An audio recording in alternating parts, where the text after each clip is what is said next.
В Русия хората, които публично призовават Владимир Путин да подаде оставка, обикновено завършват с това, че падат от прозорци.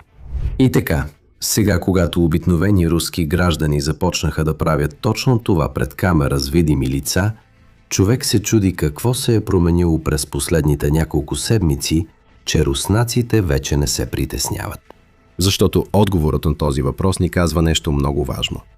Путин губи нещо, което е градил десетилетия наред. Нещото, на което всеки диктатор оцелява. Путин губи страха, на който се крепи. Виждате ли, толкова много неща се разпадат вътре в Русия, че на руснаците просто вече не им пука. Руската фондова борса току-що отбеляза най-големия си еднодневен срив за последните 3 години. Руската централна банка сега управлява финансова пирамида, за да поддържа тази война. И изглежда, че Украйна просто унищожава руски фабрики и руски рафинерии всеки ден. И точно за това руснаците просто поудяват. Дори руските пропагандисти, които 4 години омалуважаваха всеки украински успех, сега публично признават, че нещо не е наред и открито се срива психически. Затова в това видео искам да ви разкажа всичко, което се случи през последните 48 часа. Защо обикновените руснаци правят нещо наистина опасно и защо най-голямата червена линия на Путин току-що беше премината без последствия. Казвам се сам и нека започнем с всичко това. Като започнем с най-голямата новина, за да разберем защо руснаците сега говорят открито, трябва да разберем финансовия натиск, който удари Русия тази седмица. Виждате ли, само преди няколко дни руската фондова борса се срина с почти 5% за един ден. Това е най-големият спад през последните 3 години. И някои от най-големите компании всъщност паднаха с 10 до 15% само за един ден.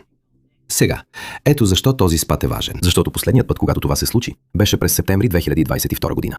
Това беше месецът, когато Путин осъзна, че неговата 3-дневна специална военна операция ще продължи по-дълго от 3 дни. Тогава той обяви частична мобилизация. И именно тогава руснаците просто полудяха. Много руснаци излязоха по улиците и започнаха да протестират. Други руснаци, влиятелни руснаци, просто започнаха да бягат от страната. А Путин всъщност беше принуден публично да се откаже от части от плана си, които вече беше обявил.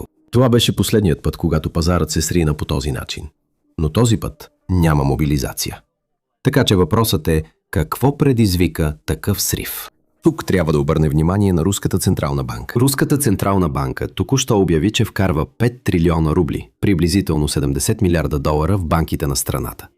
Това са много пари, но причината това да е опасно е заради това, за което ще бъдат използвани тези пари. Виждате ли, вече знаем, че Путин няма достатъчно пари да продължи да финансира войната си, защото приходите от петрол просто продължават да се сриват заради санкциите и, разбира се, украинските атаки с дронове, известни още като санкции с дълъг обсег. А руското правителство, руският бюджет, силно, и наистина имам предвид силно, зависи от тези приходи от петрол.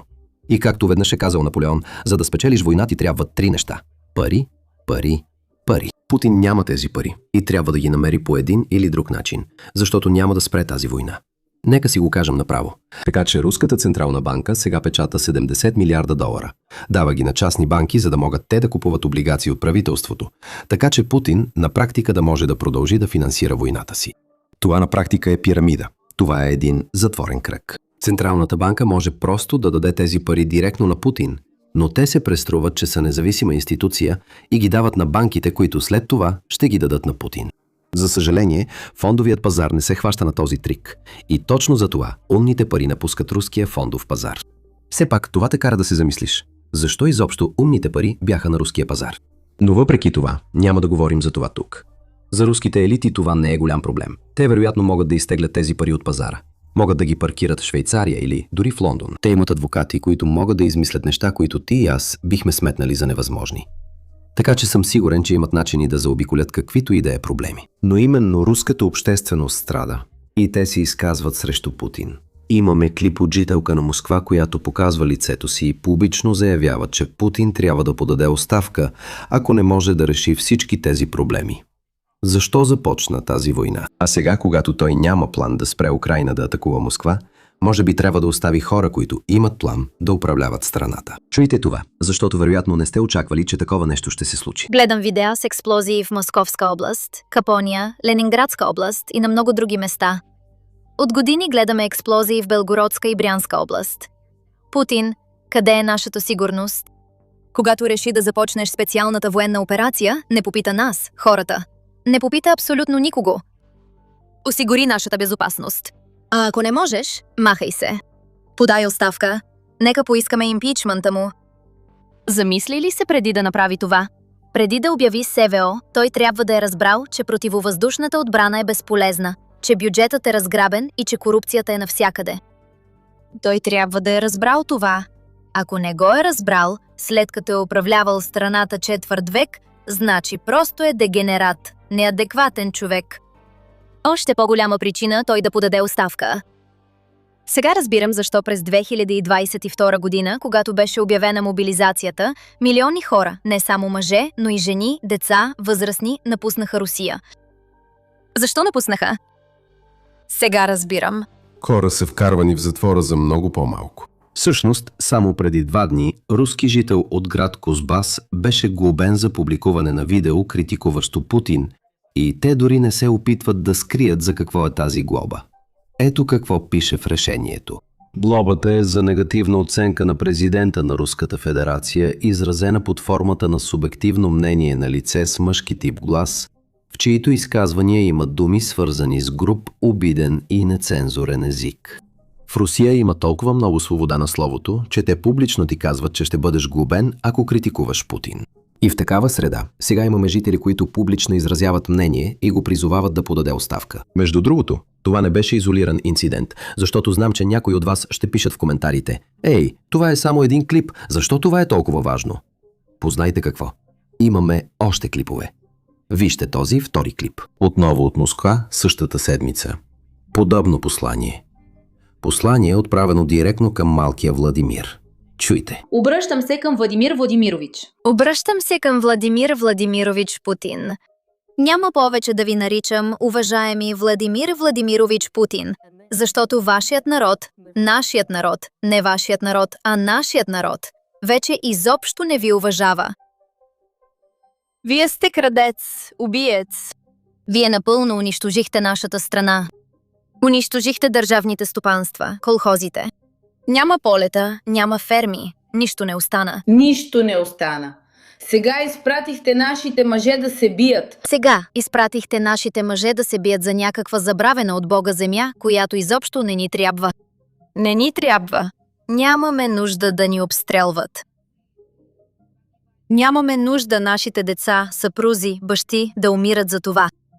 Имаме нужда те да живеят у дома, в собствените си домове, да изграждат държавни и кооперативни стопанства, да възстановят страната си, която имате. Вие определено сте от еврейска националност. Събирайте си багажа, махайте се да живеете с вашите евреи, тук не сте нужни. Вие разрушавате нашата страна.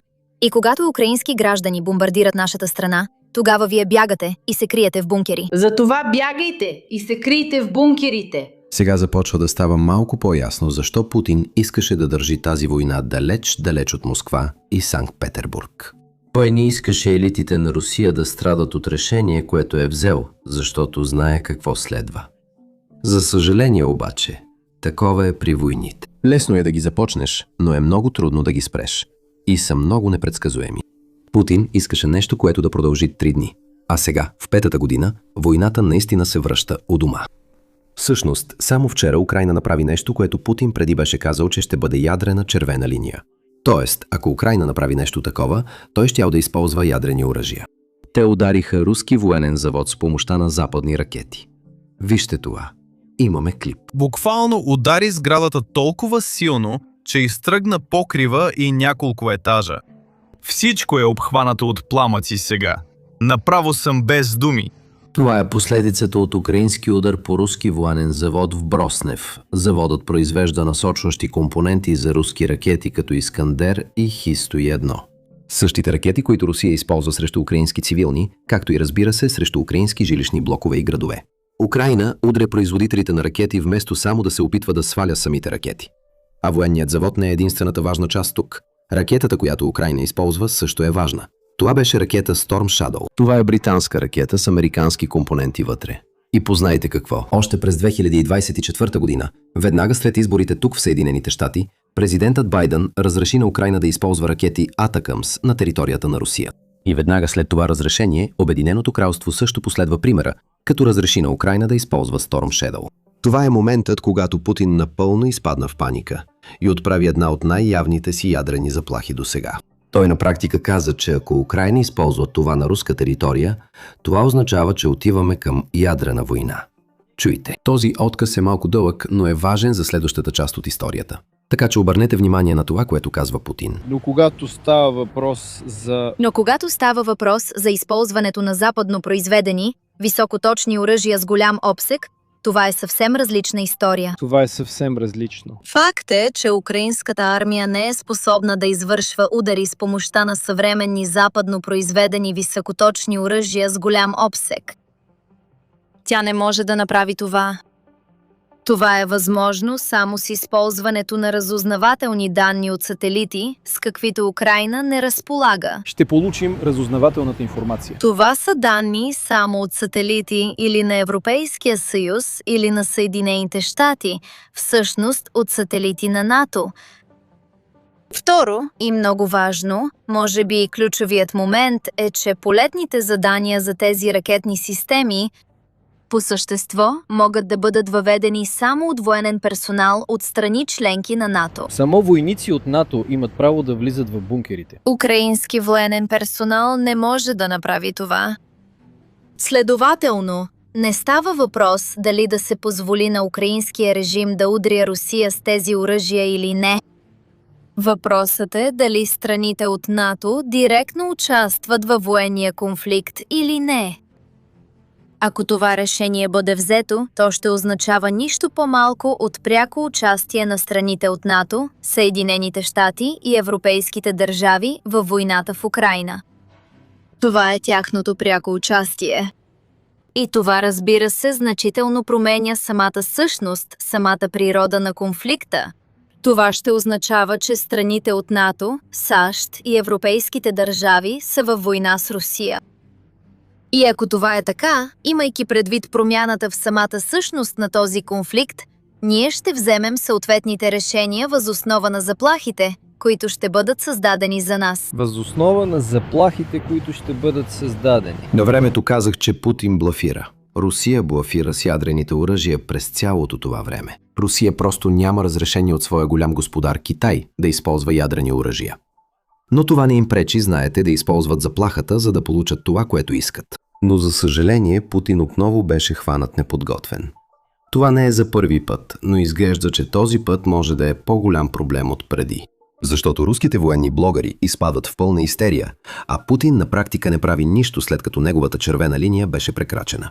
Вижте този репортаж. Руските Z-канали в момента изпадат в пълна истерия. Мощен украински прецизен удар с помощта на съвременна крилата ракета, най-вероятно Storm Shadow или Scalp, напълно унищожи завода за полупроводници, буквалния гръбнак на руската военна микроелектроника и производствена верига. Местните власти потвърждават, че няколко специализирани работници са загинали, а десетки са ранени. Руските военни блогъри са ужасени. Крещят, че правителството игнорира заплахата и, разбира се, настояват Лондон да бъде ударен с ядрено оръжие в отговор. Но най-добрата част са умопомрачителните логически извъртания. Провоенният блогър Алексей Жижов плаче в Телеграм, определяйки я като страх и факт, защото се е случила през деня, когато фабриката е била пълна с хора. Той буквално твърди, че Русия има много по-хуманен подход, защото бомбардира украински цели само през нощта, за да спасява животи. Разбира се, защото руските нощни ракетни удари по украински жилищни блокове са прочути със своята нежност. А за да стане още по-добре, ракетите удариха точно по време на националната минута мълчание в Русия. Това не го знаех. Мълчанието е, за да се отдаде почит на войниците, които са загинали или които се сражават. И точно тогава Украйна реши да удари. Съмнявам се, че е било нарочно, защото на ракетите им трябва време да стигнат. Но мисля, че беше много добър момент. Унищоженото предприятие за полупроводници разчита силно на чувствително западно оборудване, което е невъзможно да бъде заменено при сегашните санкции. Късмет с производството на нови системи за насочване на Искандер или Х-100 и едно в близко бъдеще. Абсолютен връх на комедията за руската машина за оправдания. Сега, това е същият проблем, който Русия има с рафинериите. Така че знаете, Русия построи рафинериите, мисля, през 90-те години след разпадането на Съветския съюз. И много западни държави влязоха в Русия, за да строят тези рафинерии. И тези компании използваха западни компоненти, за да изградят рафинериите, защото е просто по-бързо. Но сега, когато Русия е под тежки санкции, мисля, че е най-санкционираната държава в света, когато Украйна унищожи някоя важна част в рафинерията, те не могат просто да я заменят с внос от западни държави, защото са под санкции. Сега, разбира се, това не означава, че Русия не може да се здобие с тези западни компоненти. Има цял един сив пазар, на който Русия може да купува неща, като се преструва, че е в Дубай, Африка или Азия. Нещо такова. Но това означава, че Русия трябва да отделя повече време и е много по-трудно да получи необходимото количество. И фактът, че Украйна успява редовно да удря руските рафинерии, означава, че Русия има все по-големи трудности да заменя компонентите в своите рафинерии. И за това е така. Само преди дни Русия обяви, между другото, че московската рафинерия, която беше ударена само преди няколко дни, рафинерията, където капакът просто излетява в въздуха, направо към космоса. Тази рафинерия няма да може да работи отново до края на годината. Това определено е добра новина за Украйна. Сега, така или иначе, нека поговорим за по-леката страна на историята. Както знаете, интернетът се забавлява страхотно с всичко това, а меметата са невероятни. Така че, нека преминем към нашата рубрика с мемета, а вие знаете правилата. Натиснете бутона за абониране по-долу, ако се забавлявате с меметата, и ми кажете в коментарите, кое ви е любимото. Вижте първото. Първото е Зеленски, който просто размазва Путин. И съм сигурен, че Путин не се забавлява. Доста ясно е. А сега да преминем към следващото. Следващото е препратка към един от любимите ми цитати на покойния велик сенатор Джон Маккейн. Маккейн е казал прочуто, че Русия е бензиностанция, управлявана от мафията, която се представя за държава. Тази реплика се е запомнила с години, защото е напълно вярна. Но познайте какво. Мисля, че тази реплика вече не е вярна, защото Русия вече не е бензиностанция, благодарение на украинските санкции. И това, мисля, го казва украински военен генерал. Това вече не е вярно. Русия сега внася петрол от Казахстан, защото търсенето се е увеличило през лятото, мисля. А украинските дронове унищожават руските рафинерии, така че те вече не могат да изнасят. Затова внасят. Може би това е първият път, когато го правят. Но въпреки това, има много неща, които се случват за първи път при управлението на Путин, откакто започна тази война. Той стана първият президент с издадена заповед за арест от Международния съд. Той стана първият руски президент, чиято страна беше нападната. Русия стана първата ядрена държава, която беше нападната. Защото когато Украйна влезе в Курск, много неща за първи път бяха записани в историята. Споделете любимите си мемета в коментарите по-долу. И преди да приключим, само един бърз интересен факт. Знаете ли, че Путин вече го наричат новия цар, защото управлява толкова дълго време? Но всъщност той има връзка с стария цар. Разгледахме това подробно в нашия Инстаграм тази седмица, така че чуйте. Путин често е наричан новия цар на Русия, и то с основателна причина. Той управлява страната вече около 26 години. Вижте тази снимка. Това момиче през целия си живот не е познавало друг владетел, освен Путин. Но знаехте ли, че новият цар всъщност е свързан с стария, цар Николай II? Виждате ли, дядото на Путин е бил готвач на Разпутин. След това е готвил за семейство Романови. След Руската революция той става готвач на Ленин, а по-късно и на Сталин. А сега внукът на този готвач е новият цар на Русия. И накрая имаме бонус сегмент, ексклузивен за нашите членове, в който подробно разглеждаме как политическата система, която Путин е изграждал десетилетия наред, сега започва да се пропуква. И това не е заради удари или нещо подобно, а защото се появяват малки пукнатини, които много хора пропускат. Ако това ви звучи интересно, можете да станете член още сега, като натиснете бутона "Присъедини се" по-долу или като посетите basicsinsider.com. Вашата подкрепа е това, което ни позволява да продължим да правим тези видеа, без да разчитаме изцяло на приходите от реклами в YouTube, които, нека бъдем честни, станаха ненадежни. В замяна получавате много ексклузивно съдържание, което не се излъчва в нашия публичен канал. Така че можете да се запишете още сега и да получите достъп до всичко това. Това е всичко от мен за вас, приятели. Казвам се Сам и ще се видим в следващото видео.